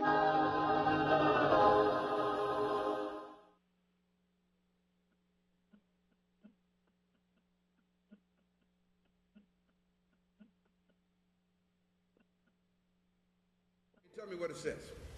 When the Lord thy God Yes? shall bring thee into the land whither thou goest to possess it. Now check this out now. This is supposedly God speaking to the Israelites. And it says, when God brings you into the land to possess it, what are you going to do? And have cast out many nations before thee. Now, God is going to get rid of the people that's already there. Y'all got this? Think of Columbus and the Native Americans, for example. Okay? I mean, this is like God saying to Columbus, when I take you to the shores of America and cast out the inhabitants that are already there before you. Go ahead. The Hittites. Now, the names of the people that she's about to read are all descendants of the biblical black dude. Right. Who's the biblical black dude? Ham, right? Okay, now the names that she's reading now are the descendants of Ham. Not Shem or Japheth, but Ham. Right? What are these names again? Go ahead. The Hittites. The Girgashites. The Amorites. Canaanites. Perizzites. Hivites. Jebusites. All of these are black nations. Allegorically speaking, they're still black nations. You got me? Go ahead, read. 7 nations greater and mightier than thou. Now that's some deep stuff. The Bible is actually saying these black folk are greater than y'all are. It's actually saying that. These black folk are better than y'all are. They're greater than y'all are. They're more intelligent than y'all are. Okay? You know, that they got it. But yet, I'm going to drive them out so that y'all, Israelites, can have their land. Go ahead. And when the Lord thy God shall deliver them before thee, yes, thou shalt smite them. now this is some deep stuff. These black folk haven't done nothing to these people. But yet the Bible says, told you racism in the guise of religion. The Bible says that these Israelites, God is going to send them in to kill them. What else? Thou shalt smite them and utterly destroy them. Sound like Iraq, don't it? Sound like exactly what this country is doing in Iraq right now. Smite them, destroy them. What else? Thou shalt make no covenant with them. Don't make no covenant with them. Nor show mercy on them. Don't even show them any mercy. What kind of God is this? Here we go. We back. Freez was saying, go ahead, make that point, Freez.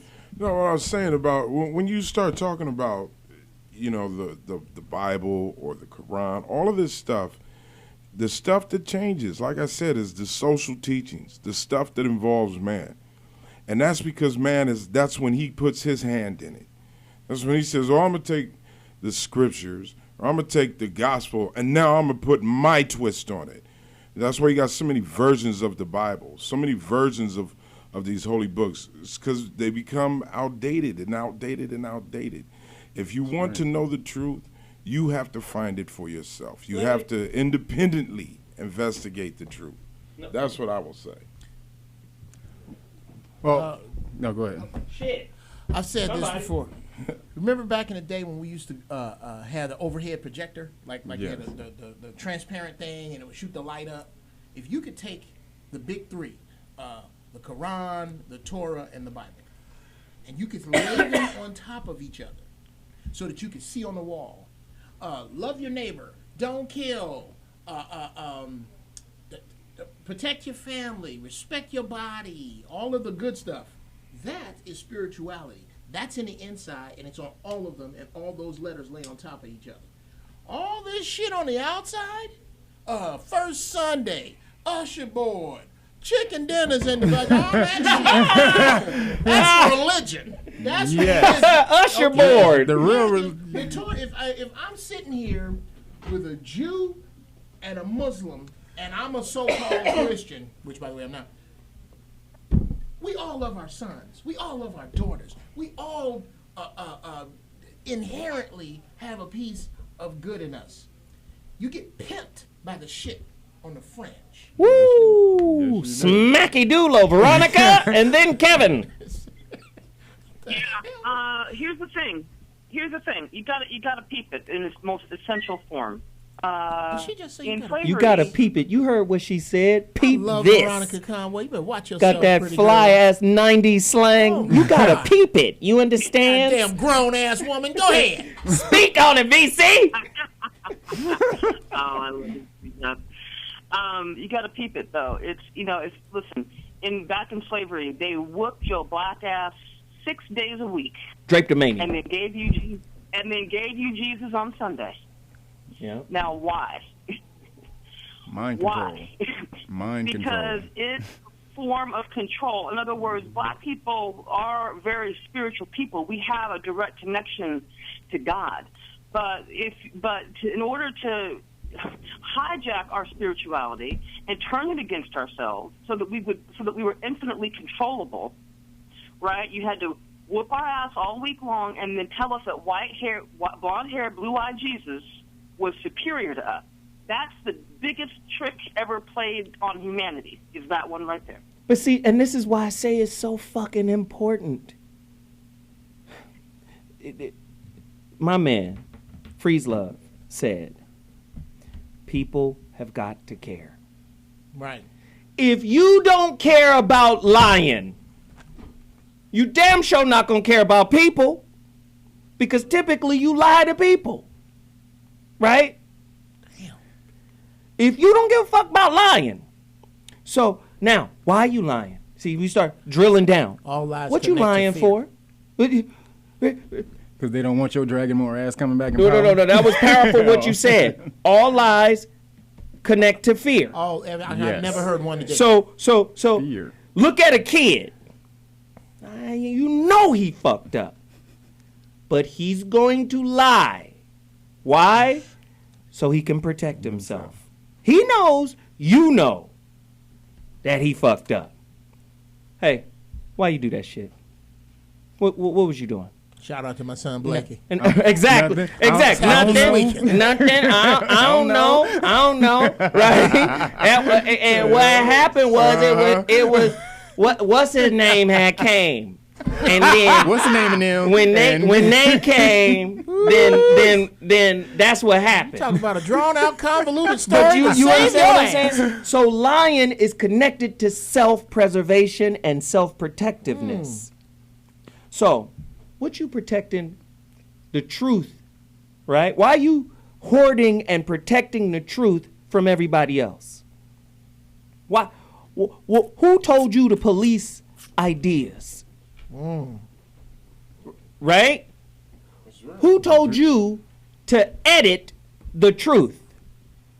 And what is your intention behind doing so? This is how you'll get down to the bottom of why racism exists.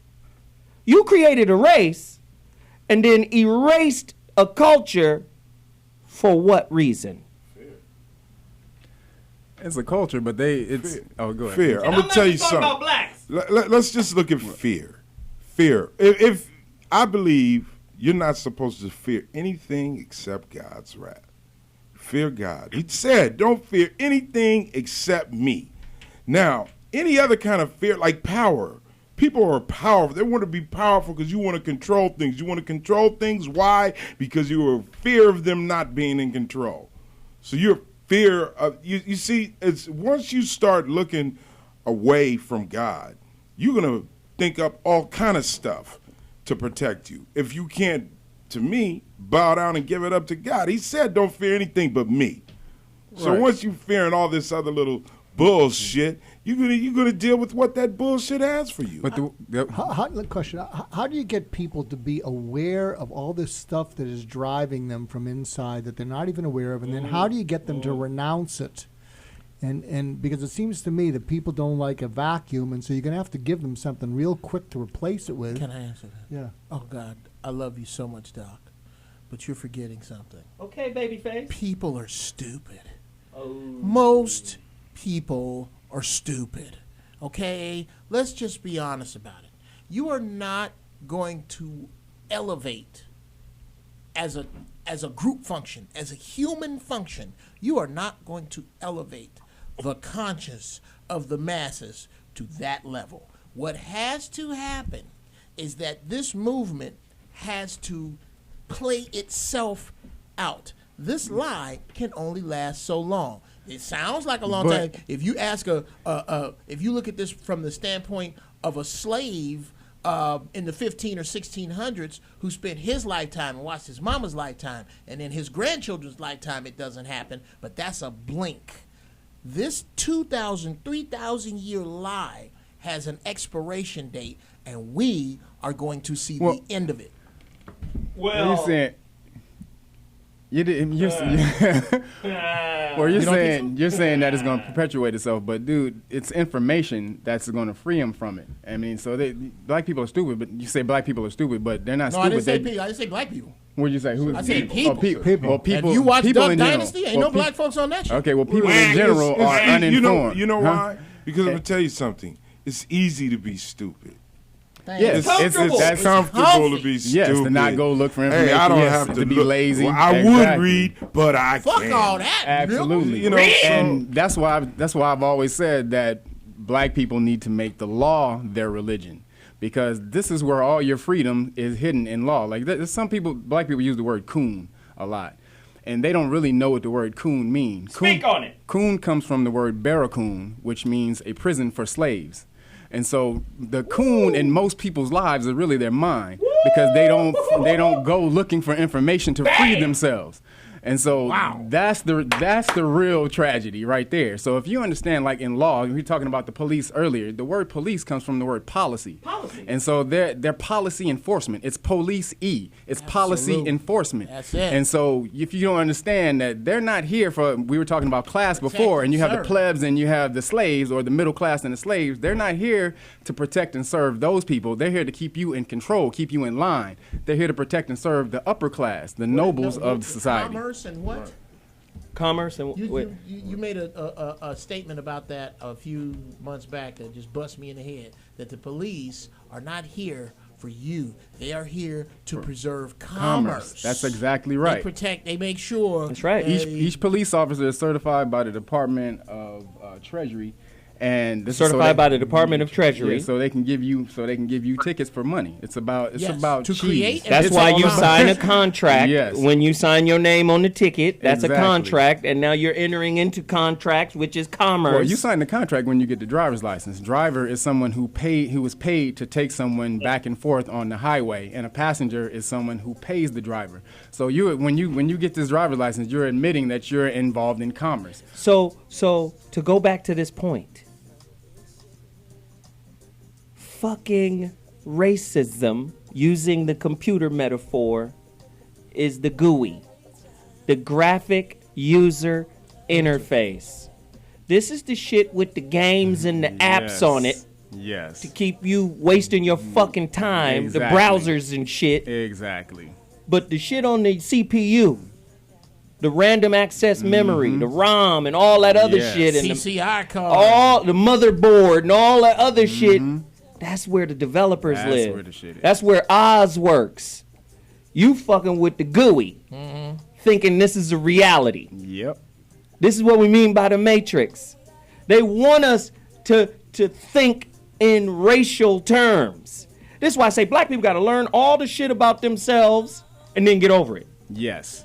In order to master the universe, you got to get your history, learn all this shit, and then get over it. Like I so was you can telling move Zoe forward. the other day about the sack of Baltimore. People, the riots in Baltimore that's been going on. After this, I got a break, but go. There's a real sack of Baltimore, was Baltimore, Ireland, where the Moors or Corsairs rolled up through the middle of the night and snatched the whole town of Baltimore and put them in slavery, put them in galleys, took them back, put them in the harems. Where can they find this? They can find this online. Just type in the sack of Baltimore. That's a good piece of history. Sack of, and they made plays about it. They got theme songs about it. And so if you understand, this is what used to happen, and this is where this deep-rooted fear that manifests itself as racism through white people today. And that's one of the things as well as the doctrine that they put out. That's a good piece of history. We got to take a quick break. Before I leave, Negus Banks on Twitter says, developers live in the BIOS of the computer. The BIOS. You understand? The living part hit of that it, yes. hit the escape 5, F5. Your ass is in the BIOS on the boot up. We'll be back in 2.2 seconds. I'll holler.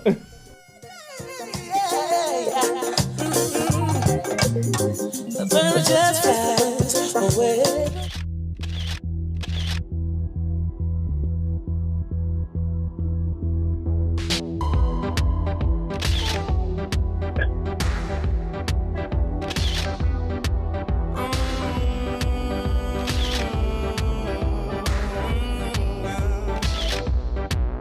If the fish swam out of the ocean and grew legs and they started walking, and the apes climbed down from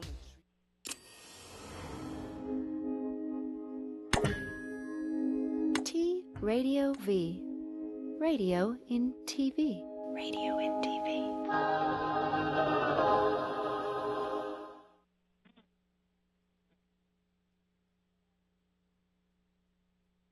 The next step was to send your stormtroopers, your missionaries, into Africa and the Caribbean to finish off the job, as it were.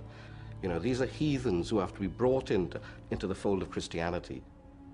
That notion of giving civilized values and modes of behavior to other peoples, that's the ideology that underpinned the empire. In the empire that the missionaries and abolitionists set out to create, indigenous peoples would see their cultures destroyed and their religions eradicated. And yet all this seems almost benign when compared with the grim reality of what imperialism became. Because during the 19th century, their dream was gradually overwhelmed by another vision. One that claimed that the dark races could not be civilized and should instead be exterminated. In 1976, Random House published a book that should have hit Christians like a storm, but instead, they chose to ignore it. It dealt with the racial origin of the people calling themselves Jews, and whom the churches and the Jews themselves generally insist are God's chosen people. Since the late 1800s, a number of Bible scholars who were also students of history have insisted the church denominations were wrong, that instead of being Israelites, these Jews from Eastern Europe descended from Mongolians that were actually Turkish people who had adopted Judaism as their religion over 1,000 years ago and had become known as Jews. These Bible scholars were ignored or condemned and often called cultists or anti-Semites. The 13th tribe proves beyond doubt that modern Jews are not biblical Israelites. Every church member in America should insist that their pastor investigate these claims. Henry Ford, founder of the Ford Motor Company, assembled a staff of experts to research the origin of European Jews who had been entering America in large numbers since the 1880s. Ford's research cost him several millions of dollars, and in 1923, he published the results in a 4-volume work titled The International Jew. It was Henry Ford's conclusion that the Jews were not descendants of the biblical Israelites. Ford further proved that these Jews, committing all sorts of crimes while under the cover of being called chosen people of the Bible, were rapidly taking economic and political control of America. Henry Ford also claimed that the Jews had secretly gained control of most Protestant seminaries and Christian book publishing houses and had been able to remove almost all criticism of Jews from Christian literature. Well, it's me, I'm back again, here to talk about fear, pride, arrogance, narcissism, all that good stuff. So what is it that stops so many white people from wanting to change their hearts in regards to race and wanting to see the reality and come out of denial? What is it that keeps us stuck right there in that comfortable position of untruth? Well, I think part of it is fear. Another part of it is greed.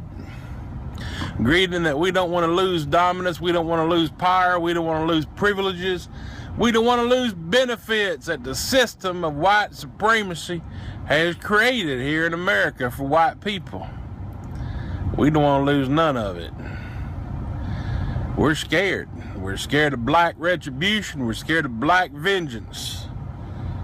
We're scared shitless, and we always have been. Since day one, we put our hands on black people. Grabbed them, snatched them up, put them on a boat, and made them our own fucking personal slaves and assistants for no pay. We did all that. You goddamn right, we're scared. We're scared of losing what we got. We're scared of losing our positions. And we're scared of retribution. So we got a lot of fucking fear, man. Yeah, we do. Well, I'll tell you this. You cannot cheat an honest man. That man's going to have righteousness shined upon him because he is honest. He came right from his heart, and he told you how it felt. And if you spite him, I'm going to deal with you. Because that's my brother, man. If you can't see that, and what the hell's wrong with you? Right there. Travis? I beg to differ with you. Oh, I think man, that fat son of a bitch has been out in the sun too long eating pork, eating lukewarm pork sandwiches with mayonnaise on them. Come up with an idea like white people, good, honest, hard-working white people, owe black folks a goddamn thing. Well, I'll tell you what. We already gave them what we owe them. We gave them a goddamn ride here. Well, I'm going to tell you what. I would like to know what the hell did you give him when you haven't given me the $5 you owe me. You ain't giving them nothing. See, you kicking up dust. Now this man's trying to shake hands and kiss black babies and make everything all right. And hell, man, I just want to be able to go on the black side of town and get a good plate of barbecue and not get my ass whooped, man. That's all I'm asking. Okay, I think you got And he's opening the door, so let him open the door, man. Listen here, I think you got me all wrong. All right? Now, I'm all for kissing black babies. I tell you why. Because I'm all for making some black babies. Have you seen some of these black women? I'm just saying, there's no racism in my pants. I'm only racist up here. I'm not racist. Oh, y'all do. All right, Jesus. Travis Bickle and his cousin. Oh, my God. Oh, my God. You coming to my studio this week. So listen, we're back after that shit right there. But again, racism is at an all-time high, I believe. When I was a kid, it wasn't like this. It wasn't like every day something's happening in the news. I'm telling you right now. We just heard Zimmerman got shot in the face. That's a shame. That's on CNN. But you knew something like that was going to happen. I just feel like he's planted. Yes. And he's part of it. He is. He killed Trayvon. Somebody retaliated. Something happened. I don't know. But again, when you're a black and white thinker, you're nothing but a social domino, waiting to get pushed over to fall into the next person, to create a chain reaction. Listen, we got to be smarter. I know something is cracking right now. If y'all don't see what's going on in the world, trust me, it's going to creep up on your ass and bite you in the ass. Trans-Pacific Partnership. Man, the Constitution, all of this shit is out the window. That shit, the Trans-Pacific Partnership will do away with the Constitution. Everybody, Obama is pushing it like crazy, and everybody is against him. Watch your mouth. Hold on. You know what? One thing I want to say. One thing about our black president. Yeah, he's black. Fucking thing. Yeah, okay? he's black. Look that up in the Black's Law Dictionary. I was smoking some trees the other day, and I thought of this. You mean this morning? This morning. The other day. See, I blow trees. I don't kiss my ass if you don't like it. I'm sorry for you. Hey, I ain't mad at you. Don't judge me. I'm not. Just pass that blunt. Anyway. Kiss my ass. No, but listen, we are so bent on the country, my country, and your country, and this country, and my government, and this government. To me, I really feel that the whole illusion that we are living in, that this is my country, and we're having a problem with that country, that's like a smoke screen. Because right now, who's dominating this world and who's perpetuating racism and who's taking away all these liberties? It's corporations. And corporations reach beyond the bounds of countries. So while you're sitting up here thinking that your country is this and my country is that, we're both getting played by corporations. That's what corporations are the new government. That's what the Trans-Pacific Partnership is. Yes. It literally will do away with governments and create a world There's corporate government. This is why some people are fighting it, because it kills sovereignty. Kills it, destroys it. A government, first off, a corporation is bound legally by the bottom line. Yes. I don't give a fuck if 1,000 babies get killed every day. We got to protect the fucking bottom line. By law. So guess what? If I'm not allowed into your country and you signed off on the TTP, I can sue you. I can sue your country because you fucking with my money. Yep. Because I can't sell to that audience in your country. I'm telling you right now. Listen, patriotism is religion. Here's what people don't understand. The shit they sell you. Patriotism is religion. Patriotism with the different parties. Oh, yeah, they'll give you the illusion that there's a third party to independence, but them niggas never win. Thank you. I don't give a fuck how good the candidate is. It's always Democrat and Republican. So what is Democrat, Republican? That's black and white, red and blue, right and wrong. It's black and white thinking. Let's go with the Democratic Party. Shut your dumb ass participating in the game ass up. Because all you're doing is buying time that you can't afford. This is, man. Veronica, can you just wrap us real quick before we get to our spot? Yeah, I mean, I'm glad you're having this conversation, Joe. I think it's a really important conversation. I think that we are at, I've studied revolutionary theory, and one of the things that they talk about in terms of revolutions is that there's always an inciting incident, right? There's an event or a series of events that really tips the balance. I think that Ferguson was that. I think that Baltimore continues to be that. And I think that right now we have a really profound opportunity to right a whole bunch of wrongs. My friend George Fraser says, people don't change when they see the light. They change when they feel the heat. And so this is actually our moment. This is our moment to create, I think, some pretty radical change here. Well, there it is. We're going to go right into the final thought.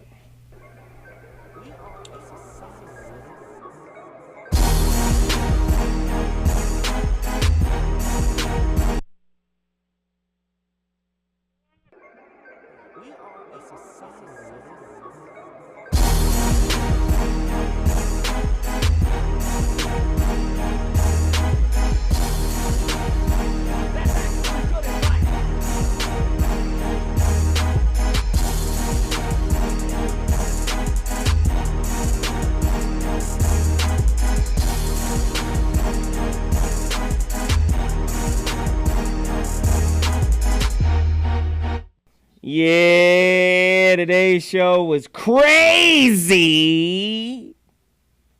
Listen, I'm going to make this real simple, real clear. Racism, like religion, like history, are part of the same tentacles. Do we have that picture of the eugenics? Can you pull that shit up for me real quick? And then I want you guys to go out and do the research and find this picture yourself and study it very carefully. Because at the bottom of the eugenics tree, you'll see all of the tools and mechanisms by which to affect this shit on society. Do you have it or no? Because it's taking a long time. I want to get to my point. All right. And the hourglass is, there it is. So, looking at this, down at the bottom on the left side, you'll see one of the roots is labeled history. What the fuck eugenics got to do with history? They giving history an abortion. Yes. Do you understand what I'm saying? They pimping the knowledge at the highest level. Psychiatry is on that motherfucker. Education is on that motherfucker.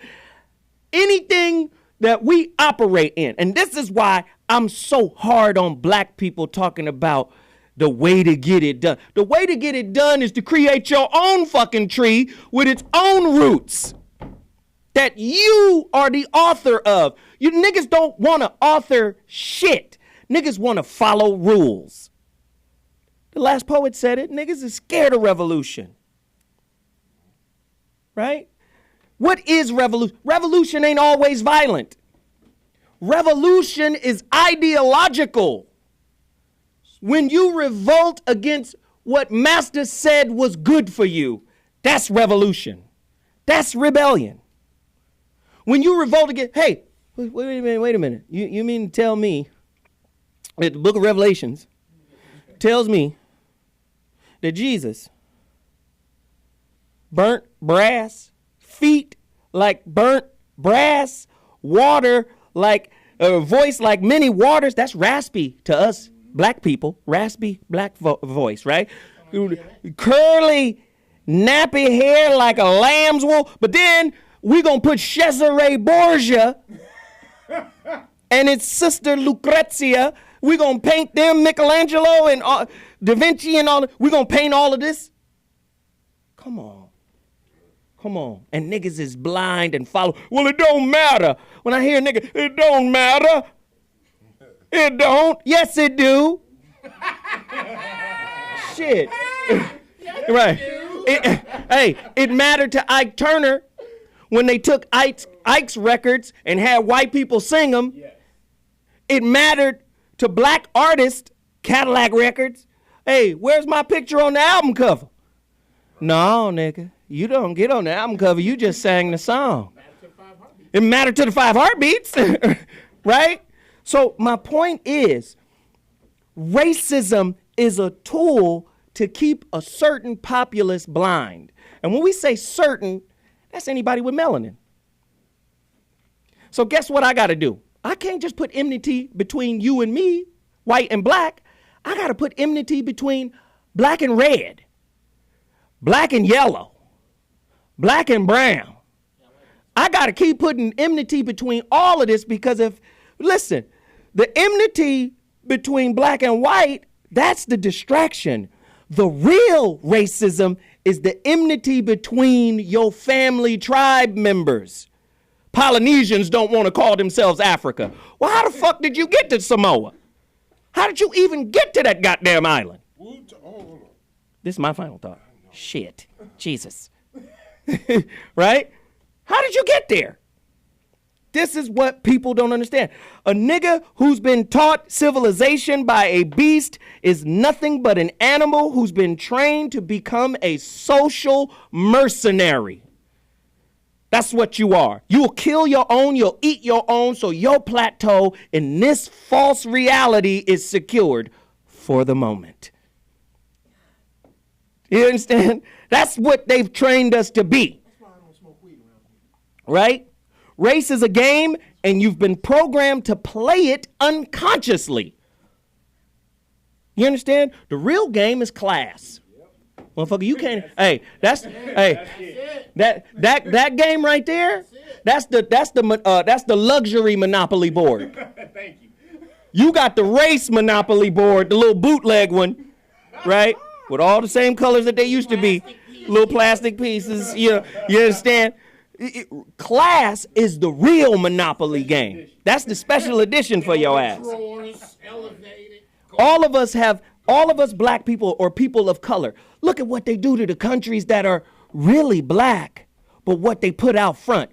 Go to Argentina. Go to Chile. Oh, every time there's a beauty pageant or some type of modeling event, they go and get the European look. But when you go to the country, you see the indigenous black there, right? Oh, go to Brazil. They present a light-skinned version. Oh, go to the Philippines. Oh, all them dark-skinned Filipinos there, right? They'll present the Manny Pacquiaos, the light-skinned, mixed, whitened-up versions, because they don't want you to see the real occupants of that country. I'm telling you, racism is a game that keeps you disempowered via disorganization. If you ever got together, what the fuck they gonna do against 6-7 billion people? Pissed, organized. What they gonna do? Kill a few million of us at a time? They gonna have to fuck the whole world up to stop us. Yeah, but I'm gonna make you believe in where you come from as if that's your fucking nationality. Nigga, I'm Pakistani. No, nigga, you's a nigga. You worship the Nagas. The cobra. Wait. What you are calling me? What? Yes. Yeah. But they don't understand. If I bind your mind, I've bound your time. Do you understand that? I'm just saying, if I bound your mind, I've bound your time. Woo. Woo. This is why I do these shows. I want to push you to go get the books. I want to push you to support your people. I don't want to. Ain't no more racists. Racism don't exist. The white man is good. It's good white people. I'm afraid of black people. You afraid of black people because you're afraid to embrace a motherfucker that's hurt. You ain't got the skills, so you run from him. Not knowing you really running from yourself. Your help. Your support. Listen, I need motherfuckers to support me, goddammit. I ain't gonna lie to you. This book is about to come out. I want people to support my relationship roundtable. I want people to go to my website, get this coaching. I'm coaching a lot of people now, and I'm really excited and appreciative to the universe for providing people to me that need help and that respect me, and I'm glad I can help them. Where's my placard? If you guys can put up the placard, He just be saying stuff I said. I just wish people can support and go there and support this show, support this movement. I'm doing a relationship dismount. I've been showing, during the show, I've been showing my book cover to everybody here, and they've been bugging. You know, it's going to be fresh when we drop it. It's about to be incredible. We're getting ready to go to print. But I want to come to your city, and I want to heal your hearts. That's what this book is about. I want to heal your hearts. I want to heal your relationships, because I believe if we heal black relationships first, then we can get to organization, then we can get to supporting each other, then we can get to all these other things. So go there, support that. And really quickly, where can they find you? YouTube, online, video classroom, Real Nagas, REELNAGAS, or the Booty Boxing? Booty Boxing Home System. That's udemy.com, udemy.com/bootyboxing, and the promo code is bootyboxing and the number 0. And Doc? Yeah, at Mark Goulston. That's Twitter me, at Mark Goulston, MarkGoulston. Or check out my book. It's on special on Kindle now. Just listen. Check it out at Amazon. If you enjoyed the country dudes, if you enjoyed the British dudes, then stand by. The Old Heads are coming at you. The Old Heads comedy album with hip-hop and funny-ass sketches, and whether he likes it or not, I don't give a goddamn. If I got to kidnap his dog, Zoe Williams is one of the Old Heads. Yeah. Yo, Freez Luv, FREEZLUV. Yep, one of the old heads, brother. I'm gonna be at the Chicago Improv from the 14th through the 17th. So please come check me out. I need you to come through and laugh hard. You know how I do it. Come through and download my free app, Freez Luv. There it is. I'll be back next week with another heater. I appreciate you. Go to that PayPal link and support the Relationship Dismount book tour. We'll be back next week. Deuces. Covers off the chain. The fear that's been living in your mind for years, the waking giant I am. Millions of people who no longer wish to follow your command, cause we know that you a thief and a liar. We resist your genocide. We will not go quietly into your museums extinct. Nigga, fuck peace, fuck being asleep, fuck sheep, fuck the motherfucking police. Throw your hood in your cell all alone. Throw your hood with your kids in your home. Throw your hood. We have always known that we were God. You are watching T Radio V, Radio and TV.